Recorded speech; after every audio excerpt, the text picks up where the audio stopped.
Good afternoon, I'm Ryan Kern. And I'm Melissa Carlson. Thanks for joining us this midday. Well, the rally with presidential candidate Dr. Ben Carson at the University of Nevada just wrapped up a short time ago, and he spoke to a few hundred people about his life, what he comes from, where he comes from, and some of his alternatives to solutions for Obamacare. Well, Van Tu joins us now live from the Student Union. She saw the whole thing. Van, how's it going out there?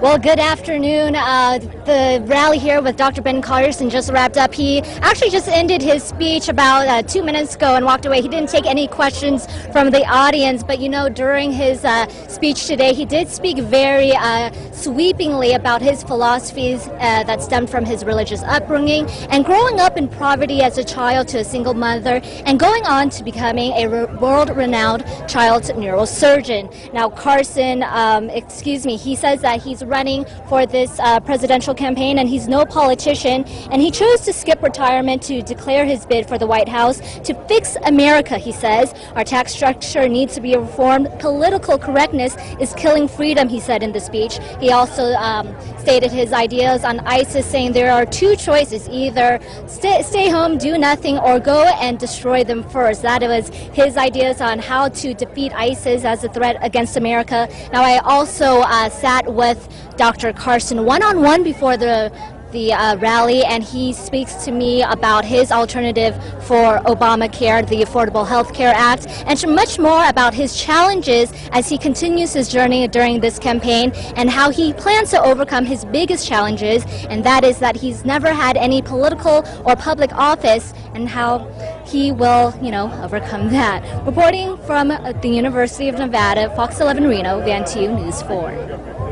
All right, thank you, Van. Well, we're learning new information this noon about an officer-involved shooting at South Lake Tahoe earlier this week. This morning, authorities identified the victim as 22-year-old Chris Jackson.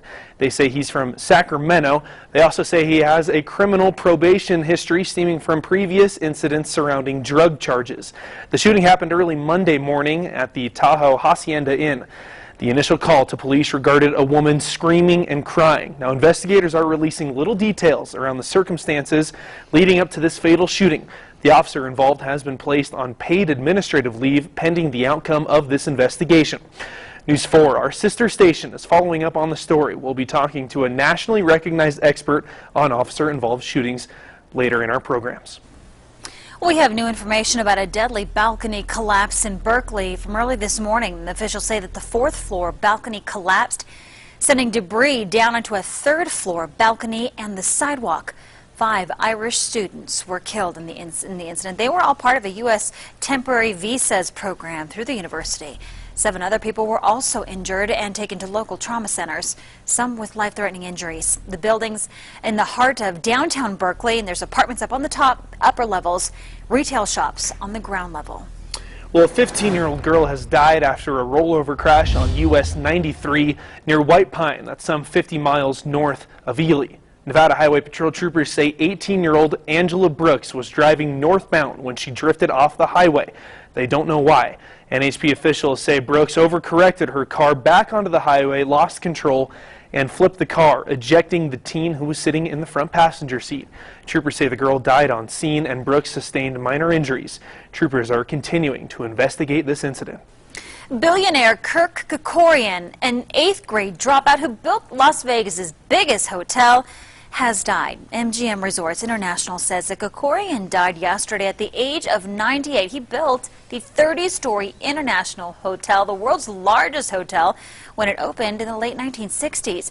Kerkorian tried to take over Chrysler and then bought and sold MGM, which became the world's largest hotel, at a profit 3 times. We have some important road construction information to tell you about this afternoon. From today until Saturday, northbound Sparks Boulevard will be reduced to 1 lane between Prater Way and Springland Drive. It's all part of RTC's corrective maintenance project, where workers are constructing a concrete barrier rail. The speed limit has been reduced to 25 miles per hour through the work zone. RTC officials say drivers should use caution when traveling through this area and to expect some delays while construction happens. Well, we hope you like it hot, because that is what you're going to get this week. It is pretty hot out there. I was in South Lake Tahoe this morning. It heated up the second the sun came up. Chief Meteorologist Brandon Woolley's here filling in for Stu DeBaker. Brandon, how's it looking out there? Hi, Ryan and Melissa. Well, things are really heating up for this afternoon in a hurry with mostly sunny to sunny skies. Your current temperature in Minden and Gardnerville around 90, 87 for the Smith Valley and into the upper 80s in Fernley. The air quality is doing great for the Reno-Sparks area, and it should remain that way overnight tonight through tomorrow morning on the valley floor. A touch of wind in store for later this afternoon. You can see futurecast wind speed here in direction. We could see some localized gusts upwards of about 25 or 30 miles per hour later in the afternoon or early in the evening. That wind potential will decrease off the valley floors. Again, that's for after sunset. Still tracking Tropical Storm Bill out there for this afternoon from the National Hurricane Center. Maximum sustained winds up to 60 miles per hour. It did make landfall throughout the coast of Texas there. It's going to continue to move on up towards the north over the next several days and curl around to the east, becoming a tropical depression, bringing several inches of rain to many locations over the next couple of days. We'll have your 7-day forecast for Reno-Sparks, Carson City, and South Lake Tahoe coming up in a couple of minutes. Back to you, Ryan. All right, thank you, Brandon. Well, Nevada Governor Brian Sandoval is ready to create a partnership between the state and a nonprofit low-cost university, a school designed to ease access to 2- and 4-year college degrees. Sandoval will sign a proclamation today creating a Nevada branch of the Western Governors University.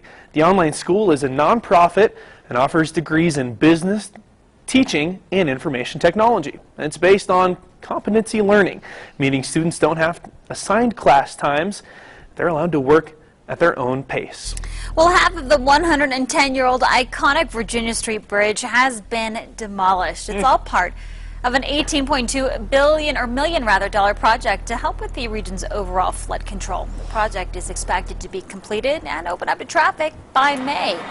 Known as the Wedding Ring Bridge, it became a symbol of Reno as the divorce capital of the world until other states relaxed their laws in the late 1960s. Well, a real estate mogul and TV show host has announced he's running for president.